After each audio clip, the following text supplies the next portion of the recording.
अस्सलाम वालेकुम friends, welcome to our YouTube channel और उम्मीद है आप सब लोग खैरियत से होंगे।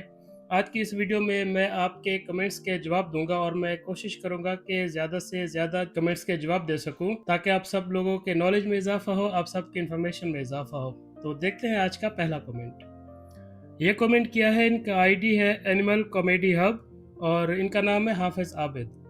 और ये लिखते हैं कि what's the difference between Canada LMIA exempt work permit and LMIA approved work permit. अगर कोई ये कहे हम आपको LMIA एग्जेम्प्ट वर्क के थ्रू जॉब दें, क्या ये सही है? और सर, मेरे स्टूडेंट जो कनाडा में है उन्होंने मुझे कहा है कि वो मुझे इनविटेशन लेटर प्रोवाइड कर सकते हैं अगर मुझे चाहिए तो, मगर मुझे पता नहीं है कि क्या इन्विटेशन लेटर के थ्रू जॉब मिल सकती है। काइंडली इसके बारे में जरा डिटेल से बताएं। आपने इस कमेंट में बहुत ही इंपॉर्टेंट दो सवाल पूछे हैं। पहला सवाल तो ये कि LMIA एग्जेम्प्ट वर्क और LMIA अप्रूव्ड वर्क क्या होता है। तो LMIA अप्रूव्ड वर्क तो वही है कि आप कंपनी में अप्लाई करोगे, आपका इंटरव्यू होगा, फिर आपको जॉब ऑफर और LMIA लेटर मिलेगा, आप वीज़ा अप्लाई करोगे और कनाडा आओगे। LMIA लेटर का मतलब ये है कि इस काम का बंदा इस कंपनी को कनाडा में अवेलेबल नहीं था। ज़रूरी नहीं कि उस काम का आदमी अवेलेबल नहीं था, कोई वो जॉब करना नहीं चाहता था। एरिया की वजह से, कम सैलरी होने की वजह से, जगह घर से दूर होने की वजह से, कोई भी रीज़न हो सकती है।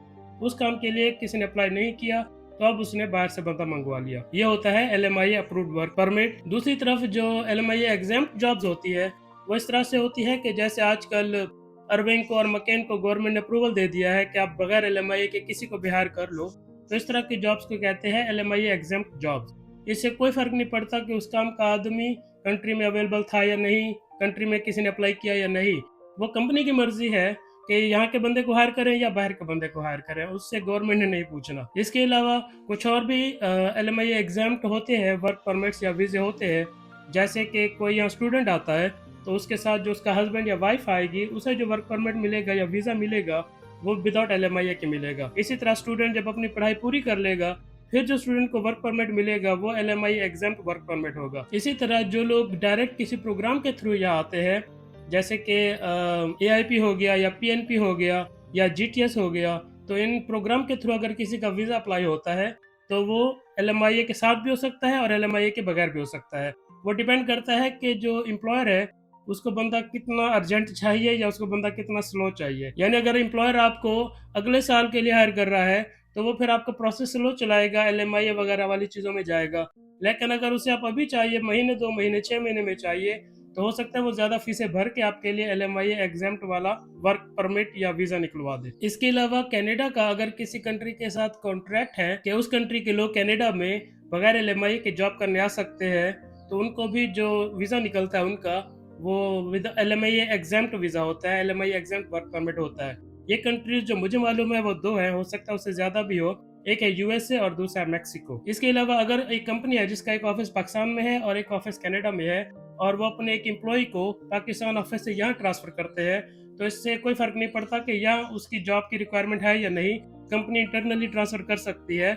इस तरह की ट्रांसफ़र को LMIA एग्जाम्प्ट ट्रांसफ़र कहते हैं, क्योंकि इस बंदे को जो कनाडा का वीज़ा मिलेगा वो LMIA एग्जाम्प्ट होगा, उसके लिए कंपनी को LMIA निकालने की ज़रूरत नहीं है, कुछ प्रूफ करने की ज़रूरत नहीं है। इसी तरह कोई कोई प्रोविंस अपनी ज़रूरत के मुताबिक कभी कोई प्रोग्राम शुरू कर देता है, जब उसको कोई खास स्किल के बंदे चाहिए हों, फॉर एग्जाम्पल वेल्डर की ज़रूरत पड़ गई, कंस्ट्रक्शन करनी है घरों की तो कंस्ट्रक्शन लेबर की ज़रूरत पड़ गई, तो कोई भी प्रोविंस अपना स्पेशल पावर यूज़ करके LMIA को कुछ देर के लिए पोस्टपोन कर देता है। तो उस सूबे की जितनी भी कंपनीज होती है या जिन कंपनी को वो नॉमिनेट कर दे, वो कंपनी बाहर से लोगों को हायर करके ला सकती है और उन्हें government of Canada LMIA exempt वीज़े दे देती है, LMIA एग्जाम्प्ट वर्क परमिट्स दे देती है। तो ये सारी हैं LMIA एग्जाम्प्ट ऑप्शंस, और वो जो मैंने पहले आपको बताया वो थी LMIA वाली ऑप्शन, अप्रूव LMIA वाली ऑप्शन। अब जो आपने इन्विटेशन की बात की है, इन्विटेशन लेटर सिर्फ और सिर्फ विजिट वीजे के लिए चाहिए होता है। वो जो आपको इन्विटेशन लेटर देंगे उस पर आप कोई वर्क वीजा अप्लाई नहीं कर सकते, किसी तरह का open work permit, LMIA exam कुछ भी आप अप्लाई नहीं कर सकते, वो सिर्फ और सिर्फ विजिट वीजे के लिए होता है।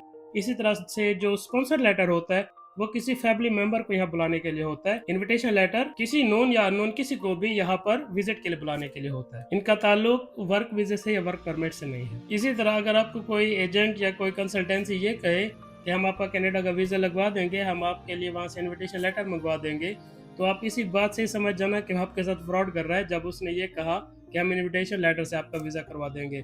इनविटेशन लेटर से सिर्फ विजिट वीज़ा होता है, वर्क वीज़ा, वर्क परमिट, ये सब चीज़ें इनविटेशन लेटर पे नहीं होती। तो आपने ये धोखा खाने से बचना है। देखते नेक्स्ट कमेंट। ये कमेंट किया है, इनका नाम है हुसैन महक और वो लिखते हैं कि I am a girl, can apply for the weight lifting job, I can easily lift 20 kg।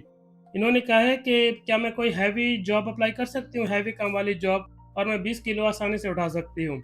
Canada में जितनी भी जॉब्स आती है ये मेल फीमेल दोनों के लिए होती है।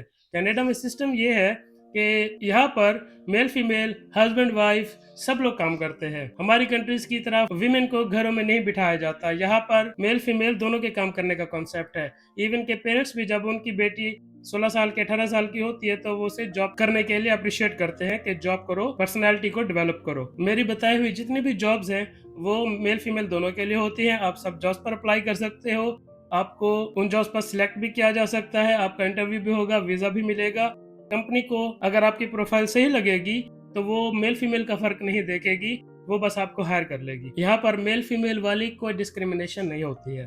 देखते नेक्स्ट कमेंट। ये कमेंट किया है, इनका आईडी है मार्च फैमिली 440 और वो लिखते हैं कि इन केस कंपनी आपको हायर कर लेती है और आप कोल्ड स्टोरेज क्लीनिंग का काम नहीं कर सकते, देन कोई ऑप्शन है। ये एक इम्पोर्टेंट सवाल है। ये सवाल आप इस तरह से समझो कि आपने एक जॉब अप्लाई की, वो कोई भी जॉब थी, आप पाकिस्तान से कनाडा आ गए और आपने काम शुरू किया और हफ्ता, 2 हफ्ते, महीने, 2 महीने, 4 महीने बाद आपको लगा कि यार ये काम मुझसे नहीं होता, ये टफ काम है, या मेरी बॉडी दुखने लगी है, या वेदर ऐसा गंदा है कि नहीं होता मुझसे काम। तो इस सिचुएशन में अब आपके पास क्या ऑप्शन है? आपके पास एक ऑप्शन तो ये है कि आप कंपनी से कहोगे कि मुझे आप कोई दूसरा काम दे दो। अब अगर कंपनी कोई बड़ी सी कंपनी है मकेन इरविंग की तरह, तो उनके पास और भी बहुत से रोल्स होते हैं काम करने के लिए, तो वो आपको यहाँ से हटाकर दूसरे काम में लगा देंगे और ये बिल्कुल नॉर्मल बात है। इसमें कुछ भी नेगेटिव नहीं है, आपकी प्रोफाइल पर कुछ भी नेगेटिव असर नहीं पड़ेगा और वो आपको 1 साल के बाद रिन्यू भी करेंगे। और अगर आपको यहाँ का परमानेंट शहरी बनना होगा तो उसके सपोर्टिंग डॉक्यूमेंट भी आपको देंगे। ये बिल्कुल नॉर्मल बात है। हाँ, अगर आप किसी छोटी कंपनी में जाते हो जिसमें एम्प्लॉयज ही थोड़े से हैं और हर कोई अपना स्पेसिफिक रोल कर रहा है, वहाँ अगर आपसे ऐसी कोई जॉब नहीं होती और वो कंपनी के पास ऑप्शन भी नहीं है कि आपको किसी दूसरी पोजीशन पर लगा दे, तो फिर वो कंपनी आपसे कहेगी कि ठीक है, अगर आपको वापस जाना है तो आप वापस चले जाओ, या अगर आपको कोई दूसरी जॉब देखनी है तो आप दूसरी जॉब देख लो। और अगर कंपनी को ये लगेगा कि इस आदमी ने हमारा फायदा उठाया है, तो वो आपसे ये भी कह सकती है कि आपको यहाँ लाने में जितनी कॉस्ट पड़ी है आप वो कॉस्ट उतार दो, यानी कि आप हमारे पास काम करते रहो और जब वो कॉस्ट पूरी हो जाएगी हम आपकी सैलरी से हर महीने काटते रहेंगे और कॉस्ट पूरी होने के बाद आप हमें छोड़कर जा सकते हो, चाहे आप वापस चले जाओ, चाहे आप दूसरी जॉब पे चले जाओ। देखते नेक्स्ट कमेंट। यह कमेंट किया है साजिद अली ने और वो लिखते हैं कि अस्सलाम वालेकुम फाद भाई। वालेकुम सलाम। किसी भी कंपनी में अप्लाई करते वक्त हायरिंग कंपनी की तरफ से कोई कोड भी सेंड करते हैं कंफर्मेशन के लिए ईमेल में? ये पॉसिबल है कि कोई कंपनी आपको ईमेल में ओटीपी भेजे सिर्फ ये वेरीफाई करने के लिए कि अगर ये बंदा शॉर्टलिस्ट हो गया तो बाद में ईमेल के थ्रू ही वो आपसे रब्ता करेंगे, वो आपको फ़ोन, एसएमएस, व्हाट्सएप ये चीज़ें नहीं करेंगे। तो वो कंफर्म करना चाहते हैं कि ईमेल एड्रेस ठीक है, वर्किंग है, अप्लाई करने वाले ने गलती से कोई गलत ईमेल एड्रेस तो नहीं लिख दिया अपना। तो हो सकता है कि कोई कंपनी आपको ईमेल वेरीफाई करने के लिए ओटीपी भेजे, इसके अलावा कुछ नहीं। अक्सर तो ये ओटीपी वाला काम भी नहीं करती। और अगर किसी तरह का कोई ओटीपी आ जाए तो आपने मेक श्योर करना है कि वो सिर्फ आपकी ईमेल वेरीफाई करने के लिए हो और किसी पर्पस के लिए नहीं होना चाहिए। देखते नेक्स्ट कमेंट। ये कमेंट किया है सैयद मीर ने और वो लिखते हैं कि अस्सलाम वालेकुम, हाउ आर यू भाई? वालेकुम सलाम, अल्हम्दुलिल्लाह। भाई जो मेरी फील्ड है बाइक्स की, अगर मैं उसी फील्ड में अप्लाई करूं मकैन फूड में, तो फिर जो बाकी जॉब्स हैं उनमें अप्लाई कर सकता हूं? ये बहुत इंपॉर्टेंट सवाल है, बहुत इंपॉर्टेंट सवाल। मैं आपको बताऊं कि जब आप बड़ी कंपनी में अप्लाई करोगे ना, मकेन इरविंग जैसी, तो वहाँ पर जॉब बहुत ज़्यादा आती है, बार बार आती है और ये कंपनियां बाहर से लोगों को बहुत ज़्यादा हायर करती है और अक्सर ये वीज़े टिकटें फ्री कर देती है। तो जब आप ऐसी कंपनी में अप्लाई करो तो आपको कदम फूक फूक कर रखना है। इन कंपनियों में आपका डेटाबेस बन रहा होता है कि इस बंदे ने पहले कौन कौन सी जॉब अप्लाई की थी। इसलिए मैं हमेशा कहता हूँ कि इन बड़ी कंपनियों में आप सिमिलर जॉब्स अप्लाई करो और अगर सिमिलर जॉब्स नहीं है तो सिर्फ एक जॉब अप्लाई करो। अब अगर आप अपनी फील्ड से रिलेटेड जॉब अप्लाई कर देते हो तो फिर आप उन जॉब्स के लिए अप्लाई इस कंपनी में नहीं करना जो इससे टोटली डिफरेंट है। इस बात का आपने खास ख्याल रखना है। आपकी प्रोफाइल में कोई ऐसा ग्लिच नहीं आना चाहिए जिससे कंपनी को ये लगे कि हमें चीट किया जा रहा है। तो आप जो भी जॉब अप्लाई करो उसमें आपने हर बारी नया एक्सपीरियंस नहीं लिख देना है। आप कोशिश करो सिमिलर जॉब्स अप्लाई करो, ताकि आपके पास एक बड़ी ब्रैकेट, एक बड़ा रूम रहे और एक ही तरह की जॉब्स आप बार-बार अप्लाई कर सको। अगर आप किसी स्पेसिफिक जॉब में चले गए, तो फिर आप वापस नॉर्मल जॉब्स की तरफ नहीं जा सकते, आपकी प्रोफाइल बन रही होती है इन कंपनियों में।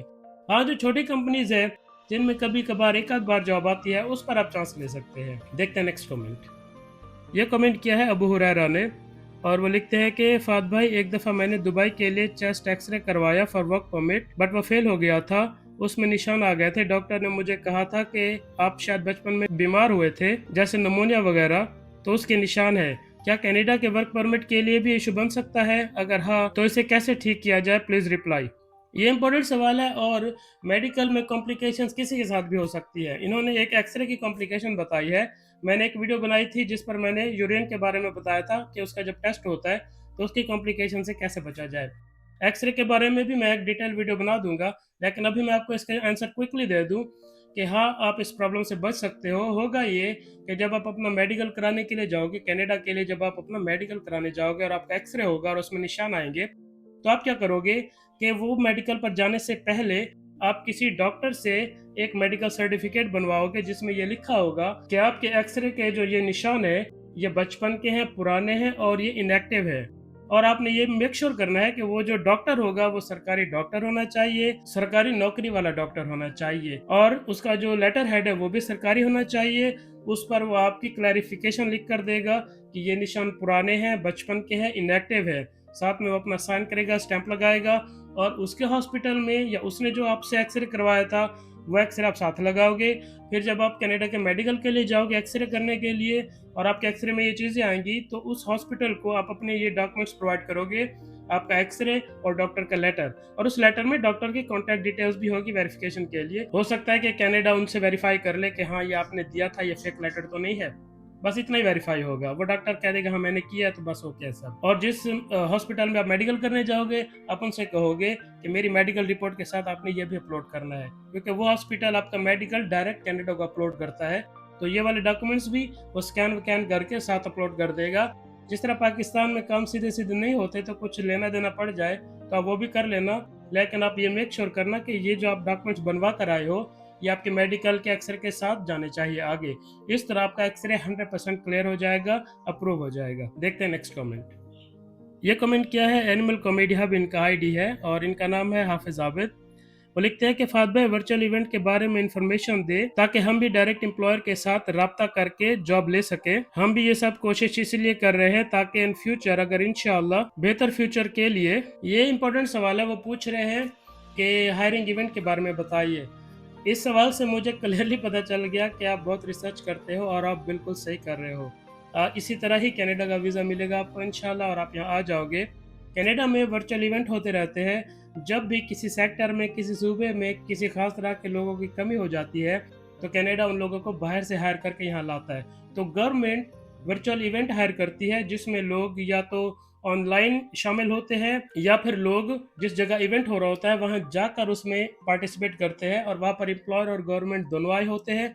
फिर लोगों को या तो एम्प्लॉयर हायर कर लेता है, या फिर गवर्नमेंट उनको अप्रूव कर देती है कि आप बिना जॉब ऑफर के अप्लाई करो, हम आपको वीज़ा देंगे, यहाँ आ जाओ और फिर यहाँ कर जॉब ढूंढ लेना अपने फील्ड में। तो आजकल जो हायरिंग इवेंट हो रहा है वो यूरोप और यूके में हो रहा है। वैसे मैं आपको बता दूं कि जब मैं जॉब के लिए अप्लाई कर रहा था कनाडा में, उन दिनों हायरिंग इवेंट हो रहे थे, और मैंने हायरिंग इवेंट्स में अप्लाई भी किया था, और हायरिंग इवेंट से मुझे 2 इंटरव्यू भी मिले थे, जिसमें एक इंटरव्यू मैं पहली स्टेज पर फेल हो गया था, और दूसरा इंटरव्यू मैंने दूसरी स्टेज पर फेल किया था। लेकिन मुझे 2 इंटरव्यू हायरिंग इवेंट से मिले थे। तो ये बहुत ही बड़ी अपॉर्चुनिटी होती है, क्योंकि उन 2 हायरिंग इवेंट्स में जिनमें मैं फेल हुआ था, किसी ना किसी को तो जॉब मिली थी, और वो बाहर से ही था। तो इन फ्यूचर भी जब हायरिंग इवेंट्स आएंगे, तो मैं उन पर वीडियो बनाया करूंगा, और मैं सबको इन्फॉर्म भी कर दूंगा। और आप सब लोग हायरिंग इवेंट्स पर अप्लाई करना, और हायरिंग इवेंट में जॉब मिलने के चांसेस बहुत हाई होते हैं, क्योंकि एम्प्लॉयर और गवर्नमेंट डायरेक्ट आपसे बात कर रही होती है, और उनको बहुत ज़्यादा ज़रूरत भी होती है लोगों की। तो फिलहाल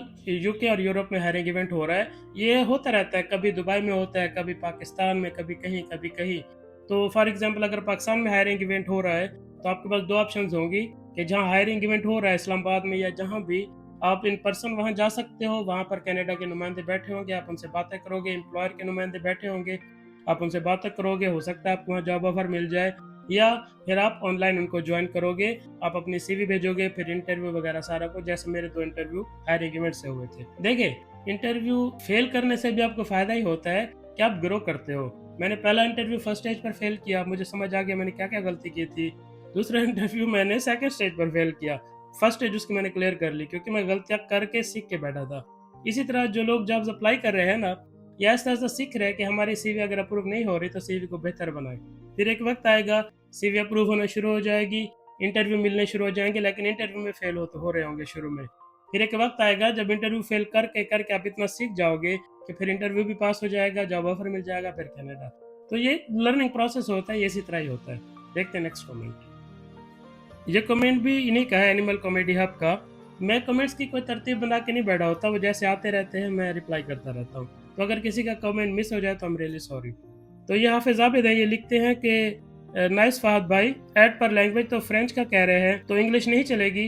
जिन भी जॉब्स पर फ्रेंच लैंग्वेज की रिक्वायरमेंट होती है, उसमें आपका इंटरव्यू मोस्टली फ्रेंच में ही होता है, वहाँ पर इंग्लिश नहीं चलती। तो आपने इस बात का ख्याल रखना है कि जब आप कोई फ्रेंच लैंग्वेज वाली जॉब अप्लाई करो और आपसे उसकी इंटरव्यू की ईमेल आए कि हाँ जी, इंटरव्यू कब करना है, तो आप जितना ज़्यादा टाइम ले सकते हैं उनसे ले लेना।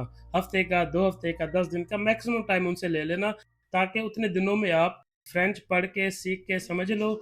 इंटरव्यू में बोलने जितनी आप फ्रेंच बोल लो उनसे, वो आपसे तो भी यही करते हैं। उन्हें भी पता है कि पाकिस्तान में फ्रेंच नहीं बोली जाती।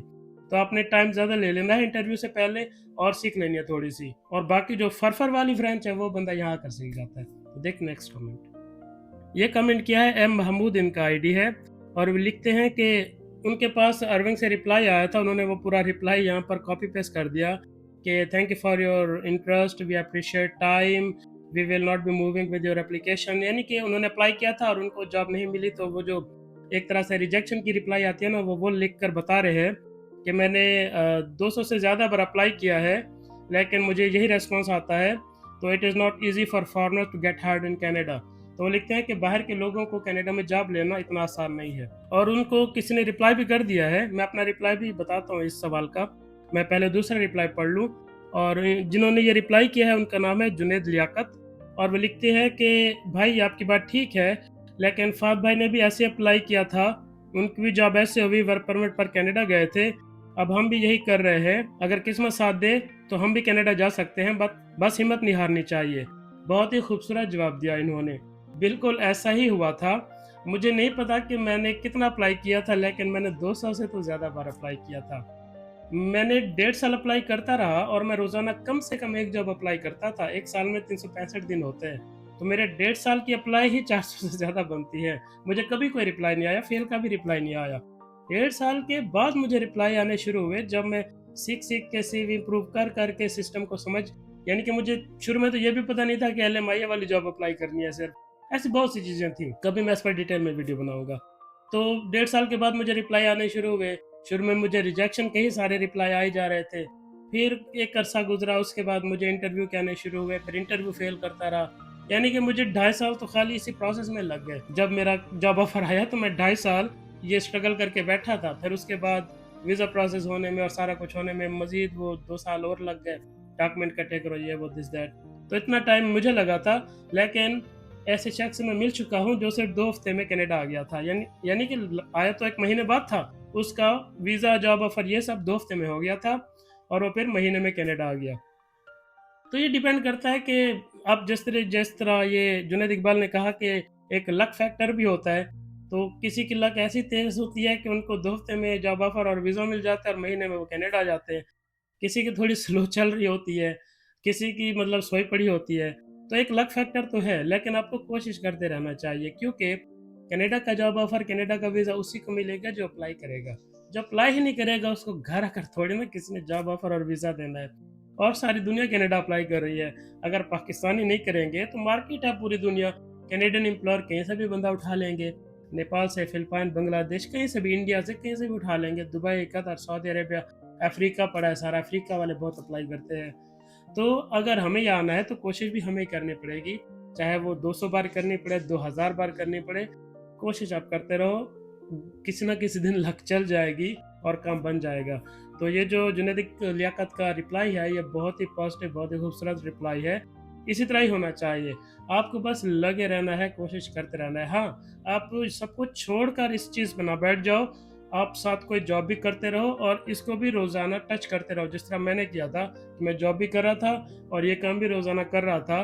तो आपने ये गलती नहीं करनी कि सब छोड़कर आप इस पर बैठ जाओ, क्योंकि इस काम में आपको गारंटी नहीं है कि आपको किस अप्लाई पर रिप्लाई आएगा, किस अप्लाई पर आपको जॉब ऑफ़र आएगा। आपको ये कन्फर्म नहीं है ना। लेकिन जो आप काम कर रहे हो, जॉब कर रहे हो, वो आपकी कन्फर्म जॉब है, तो आप वो साथ करते रहो और साथ में कोशिश भी करते रहो। किसी न किसी दिन जब लक साथ देगी, जब सीवी इम्प्रूव हो चुकी होगी, जब आप इंटरव्यू को काफ़ी सारे इंटरव्यू करके एक्सपीरियंस्ड होकर बैठे होगे, तो आपको ये कनाडा का वीज़ा मिल जाएगा। आपने नेगेटिव नहीं होना है, आपने हिम्मत नहीं हारनी है और आपने कोशिश करते रहना है। देखते नेक्स्ट कमेंट। इसके अलावा ऐसे बहुत से कमेंट्स हैं जिसमें आपने मुझे वेल विशेस भेजी है। आपकी दुआओं का, वेल विशेस का बहुत शुक्रिया। आई होप ये वीडियो आपके लिए इन्फॉर्मेटिव होगी। अगर आपको वीडियो अच्छी लगी है तो काइंडली वीडियो को लाइक और चैनल को सब्सक्राइब कर ले। वीडियो को एंड तक देखने का बहुत शुक्रिया। Thank you so much.